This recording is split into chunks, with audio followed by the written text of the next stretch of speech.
So, picture 1776.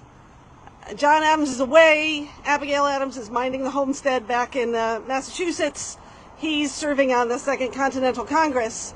And in March, she writes to him a letter. And she says in her letter, while you're thinking about this new government, remember the ladies and be more generous and favorable to them than your ancestors. Do not put such unlimited power into the hands of the husbands. Remember, all men would be tyrants if they could. Now, when I first heard that, I thought, wow, she was really ahead of her time. Well, it turns out not quite so much as it sounds.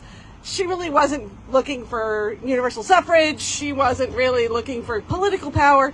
She just wanted the bare minimum of women to be able to be a little more independent, and especially for women who didn't have husbands, or to be able to manage their own affairs, say if they were widows. So just a plea for some autonomy. Well, John Adams received that letter, and he kind of took it like a joke.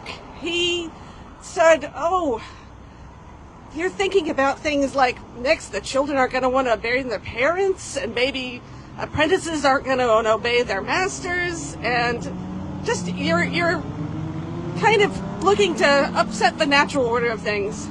And what he wrote back was, depend upon it, we know better than to repeal our masculine system.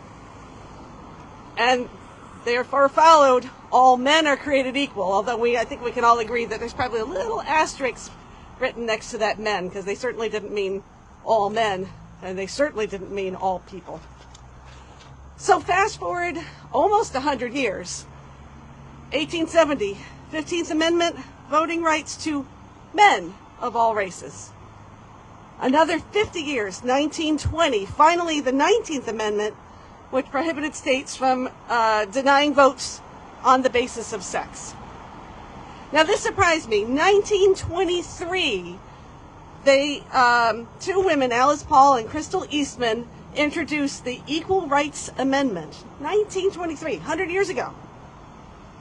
Took until 1972 before it passed Congress. They gave a 10-year deadline to get enough states to sign on to ratify it, and they didn't make it.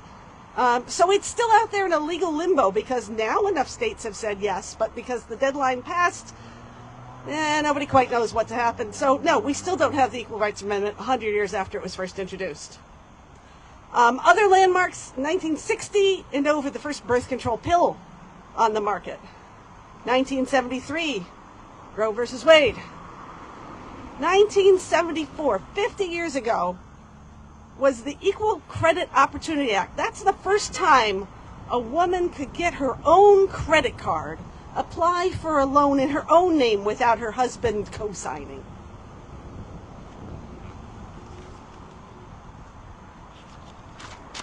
So where are we today?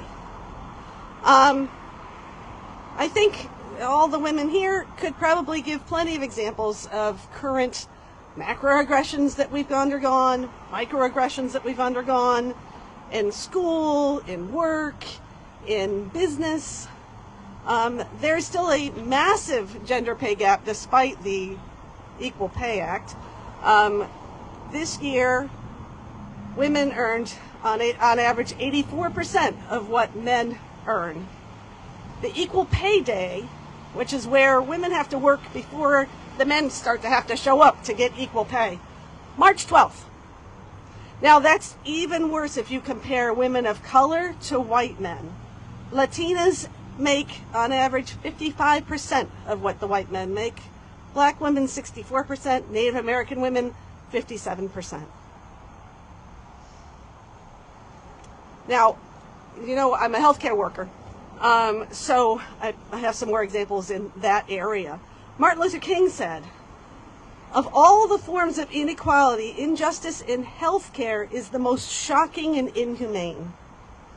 Well, there's gender bias in medicine all over the place.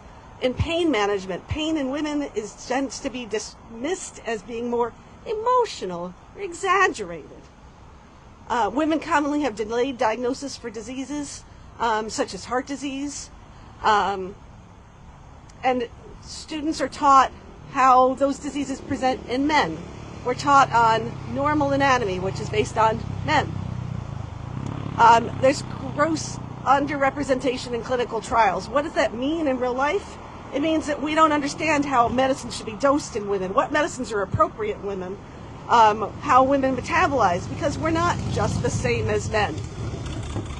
A very pertinent example during the COVID vaccine trials.